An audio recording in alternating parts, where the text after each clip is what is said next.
আসসালামু আলাইকুম ভিউয়ার্স, আশা করছি আপনারা সকলে অনেক অনেক ভালো আছেন। মাইক্রোসফট এক্সেলের নতুন আরেকটি টিউটোরিয়াল ভিডিওতে আপনাদের সবাইকে স্বাগতম জানাচ্ছি। আজকের এই ক্লাসটা কিন্তু খুবই ইম্পর্টেন্ট হবে, কারণ আজকের এই ক্লাসে আমরা মাইক্রোসফট এক্সেলের খুবই গুরুত্বপূর্ণ ২টি ফাংশন সম্পর্কে আলোচনা করব। আপনি যদি মাইক্রোসফট এক্সেলের একজন ইউজার হন, আপনাকে কিন্তু অবশ্যই এই ২টি ফাংশনের ব্যবহার খুব ভালোভাবে শিখতে হবে। ফাংশন দুটির নাম হচ্ছে ইনডেক্স এবং ম্যাচ ফাংশন, যেটা মাইক্রোসফট এক্সেলে খুবই বেশি ব্যবহৃত হয়। তো আজকের ক্লাসে আমি আপনাদেরকে শেখাবো কিভাবে মাইক্রোসফট এক্সেলে ইনডেক্স এবং ম্যাচ ফাংশন ইউজ করে, এই ফাংশন মূলত কি ধরনের রেজাল্ট প্রোভাইড করে এবং কিভাবে এই ফাংশনগুলো ইউজ করতে হয়, পুরো বিষয়টা আমি কিন্তু আজকের এই ক্লাসে আপনাদের সাথে শেয়ার করব। আপনি যদি না জানেন এই ফাংশন দুটি আসলে কি, কিভাবে কাজ করে, কি ধরনের রেজাল্ট পাওয়া যায় এই ফাংশন থেকে, তাহলে না টেনে শেষ পর্যন্ত আজকের এই ভিডিওটা দেখুন। আশা করছি ভালো কিছু শিখতে পারবেন। তো আর দেরি না করে চলুন ক্লাসটা শুরু করা যাক। প্রথমে আমরা দেখব যে মাইক্রোসফট এক্সেল আসলে ইনডেক্স ফাংশন কিভাবে কাজ করে এবং ইনডেক্স ফাংশন থেকে কি ধরনের রেজাল্ট পাওয়া যায়। চলুন দেখে নেই। তো এখানে আমাদের একটি ডাটা সেট দেখতে পাচ্ছেন। আমাদের নাম ভিত্তিক জানুয়ারি থেকে জুন মাস পর্যন্ত কিছু সেলস দেওয়া রয়েছে। এখন আমি চাচ্ছি এইখান থেকে নাম ভিত্তিক বা নাম এবং মাস ভিত্তিক রেজাল্ট বের করতে।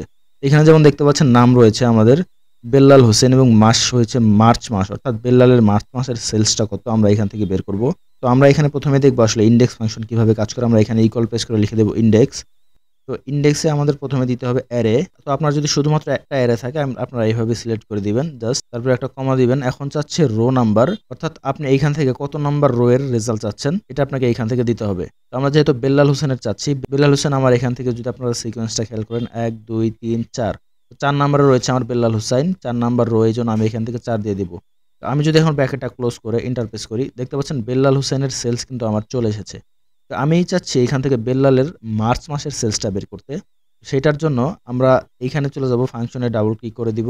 তো এখন দেখতে পাচ্ছেন এইখানে আমি যদি আরেকটা কমা দিয়ে দেই, এখন চাচ্ছে কলাম নাম্বার। তো এখান থেকে রো এর পরে আপনাকে কলাম নাম্বার দিতে হবে। তো এইজন্য আমি এখান থেকে আমার পুরো রেঞ্জটা আমি এভাবে জানুয়ারি থেকে জুন পর্যন্ত এভাবে পুরোটা সিলেক্ট করে দিব। এখন এইখান থেকে আমি দেখব আমার মার্চ মাস কত নাম্বার কলামের মধ্যে রয়েছে। আমরা যদি উপর থেকে খেয়াল করি ১ ২ ৩, মার্চ কিন্তু আমার ৬টি মাসের মধ্যে ৩ নাম্বার সিরিয়ালে রয়েছে। এখন আমি এখান থেকে কলাম নাম্বার ৩ দিয়ে দিব। এখন যদি আমি এন্টার প্রেস করি, দেখতে পাচ্ছেন বেল্লাল হুসাইনের মার্চ মাসের যে সেলসটা রয়েছে সেটা কিন্তু আমরা এখান থেকে দেখতে পাচ্ছি।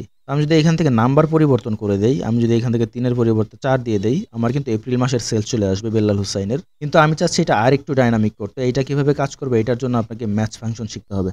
তো এখন দেখে নেই চলুন যে আসলে ম্যাচ ফাংশন মাইক্রোসফট এক্সেলে কিভাবে কাজ করে। ম্যাচ ফাংশন মূলত একটি নির্দিষ্ট রো এবং কলামের ভিত্তিতে আপনাকে সিরিয়াল নাম্বার প্রোভাইড করে, যে আপনি যেই ভ্যালুটা দেখতে চাচ্ছেন সেই ভ্যালুটা আপনার নির্দিষ্ট রো বা কলামের মধ্যে কত নাম্বার অবস্থানে রয়েছে সেইটা আপনাকে প্রোভাইড করবে। আমরা যদি এখানে ইকুয়াল প্রেস করে ম্যাচ লিখি, এখানে দেখতে পাচ্ছেন লুকআপ ভ্যালু, অর্থাৎ যেই নাম বা মাস আপনারা দেখতে চাচ্ছেন যে এটা একটি নির্দিষ্ট রেঞ্জের মধ্যে কত নাম্বারে, সেইটা আপনাকে প্রথমে দিতে হবে। আমরা যারা ভিলুকআপ বা এক্স লুকআপ ব্যবহার করি তারা কিন্তু সকলে জানে আসলে লুকআপ ভ্যালু কি। আপনি এখানে চাইলে ডাবল কোটেশনের মধ্যে নাম লিখে দিতে পারেন, অথবা মাসের নাম লিখে দিতে পারেন, অথবা চাইলে সিলেক্ট করে দিতে পারেন। তো আমরা এখান থেকে আমরা এই নামটা লুকআপ ভ্যালু হিসেবে সিলেক্ট করব। যেহেতু আমরা বেল্লাল হুসাইনের রেজাল্ট খুঁজে বের করব, আমরা বেল্লাল হুসাইন সিলেক্ট করে দিলাম। তারপর যদি একটা কমা দিয়ে দেই, এখন যাচ্ছে লুকআপ অ্যারে। তো আমরা এখানে যেই নামটা সিলেক্ট করেছি সেই নামের অ্যারেটা এখন সিলেক্ট করতে হবে। তো আমাদের এই নামের অ্যারেটা হচ্ছে এই অ্যারেটা, আমরা কন্ট্রোল শিফট ডাউন অ্যারো দিয়ে সিলেক্ট করে দিলাম। এখন যদি একটা কমা দিয়ে দেই, এখন যাচ্ছে ম্যাচ টাইপ, অর্থাৎ নিউমেরিক ভ্যালুর ক্ষেত্রে আমরা লেস দ্যান অথবা গ্রেটার দ্যান ইউজ করব, কিন্তু আপনারা সবসময় ট্রাই করবেন এক্সাক্ট ম্যাচ ইউজ করতে। যেহেতু আমাদের এটা টেক্সট ভ্যালু, এটা আমরা যদি এক্সাক্ট ম্যাচ ইউজ না করি তাহলে কিন্তু আমাদের সঠিক রেজাল্ট আসবে না। তো আমরা এখান থেকে 0 দিয়ে দিলাম। এখন যদি ব্র্যাকেটটা ক্লোজ করে এন্টার প্রেস করি, দেখতে পাচ্ছেন বেল্লাল হুসাইন আমার এই নামের রেঞ্জের মধ্যে ৪ নাম্বারে রয়েছে। তো আমরা যদি এখান থেকে নাম পরিবর্তন করে দেই, আমরা এখান থেকে ধরুন আনোয়ার হোসেন দিয়ে দিলাম। দেখুন আনোয়ার হোসেন কিন্তু আমাদের ২ নাম্বার রয়েছে। ম্যাচ ফাংশনের মাধ্যমে কিন্তু আপনি এইভাবে সেই নামের পজিশনটা খুঁজে বের করতে পারবেন। আমরা যদি এখান থেকে আবারও ম্যাচ ফাংশন ইউজ করে দেখি মার্চ মাস আমাদের কত নাম্বার কলামে রয়েছে, আমরা এখানে ইকুয়াল প্রেস করে লিখে দেবো ম্যাচ। প্রথমে দিতে হবে লুকআপ ভ্যালু, লুকআপ ভ্যালু হচ্ছে আমাদের এই মাসের নাম, আমরা সিলেক্ট করে দিলাম, একটা কমা দিয়ে দিব। এখন যাচ্ছে লুকআপ অ্যারে। তো এই মাসটা যে রেঞ্জের মধ্যে রয়েছে সেইটা সিলেক্ট করতে হবে। তো আমরা এখান থেকে কন্ট্রোল শিফট রাইট অ্যারো দিয়ে আমরা মাসের রেঞ্জটা সিলেক্ট করে দিলাম।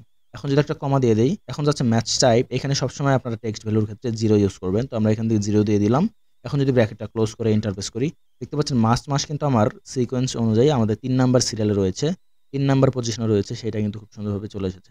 তো আমরা যখনই এখান থেকে নাম বা মাসের নাম পরিবর্তন করব, এখান থেকে কিন্তু আমাদের সেই অনুযায়ী ভ্যালু পরিবর্তন হয়ে যাবে। আশা করছি আপনারা বুঝতে পারলেন মাইক্রোসফট এক্সেলে ম্যাচ ফাংশন কিভাবে কাজ করে। এখন আমরা দেখে নিই চলুন ম্যাচ এবং ইনডেক্স ফাংশনের সাহায্যে একটি কিভাবে ডাইনামিক অ্যারে তৈরি করা যায় এবং রেজাল্ট খুঁজে বের করা। ধরুন আমরা এখান থেকে আনোয়ারের ফেব্রুয়ারি মাসের সেলসটা বের করব। এখন আমরা এই কাজটা একটু ডাইনামিক করব, অর্থাৎ আমরা এখানে ফর্মুলা লিখব এবং আমরা উপরের থেকে যখনই নাম অথবা মাসের নাম পরিবর্তন করব সেই অনুযায়ী আমার রেজাল্টও এখানে চেঞ্জ হতে হবে। এটা কিভাবে করবেন চলুন দেখে নেই। আমরা এখানে ইকুয়াল প্রেস করে লিখে দেবো ইন্ডেক্স, যেহেতু আমরা এখান থেকে রেজাল্ট বের করবো, আমরা ইন্ডেক্স লিখে দিলাম। অ্যারে হচ্ছে আমাদের পুরো সেলসের, আর আমরা control shift down control shift right দিয়ে সিলেক্ট করে দিলাম, একটা কমা দিয়ে দিব।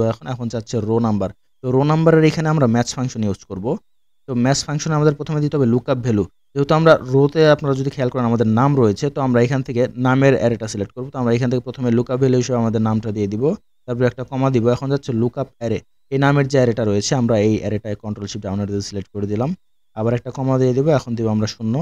আমরা এখন ম্যাচের ব্র্যাকেটটা ক্লোজ করে দিব। এখন যদি আরেকটা কমা দিয়ে দেই, এখন যাচ্ছে কলাম নাম্বার। এই কলাম নাম্বারের জায়গায় আমরা আবারও ম্যাচ ফাংশন ইউজ করব। আমরা ম্যাচ ফাংশন লিখে দিলাম। প্রথমে যাচ্ছে লুকআপ ভ্যালু। লুকআপ ভ্যালু হচ্ছে আমার এই মাসের নাম, আমরা সিলেক্ট করে দিলাম। এখন একটা কমা দিয়ে দিব। এখন যাচ্ছে লুকআপ অ্যারে। তো এই মাসের যে অ্যারেটা সেটা হচ্ছে আমার এই অ্যারেটা, আমরা কন্ট্রোল শিফট রাইট অ্যারো দিয়ে সিলেক্ট করে দিলাম। তারপর একটা কমা দিয়ে দিব। এখন চাচ্ছে এক্সাক্ট ম্যাচ টাইপের যে আমরা এখানে 0 দিয়ে দিব।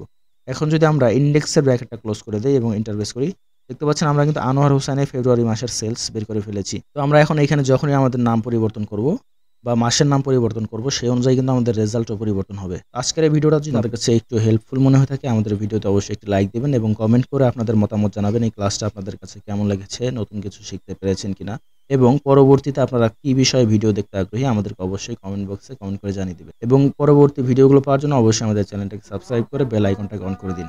ভালো থাকবেন সবাই, দেখা হবে পরবর্তী ক্লাসে। ধন্যবাদ সবাইকে।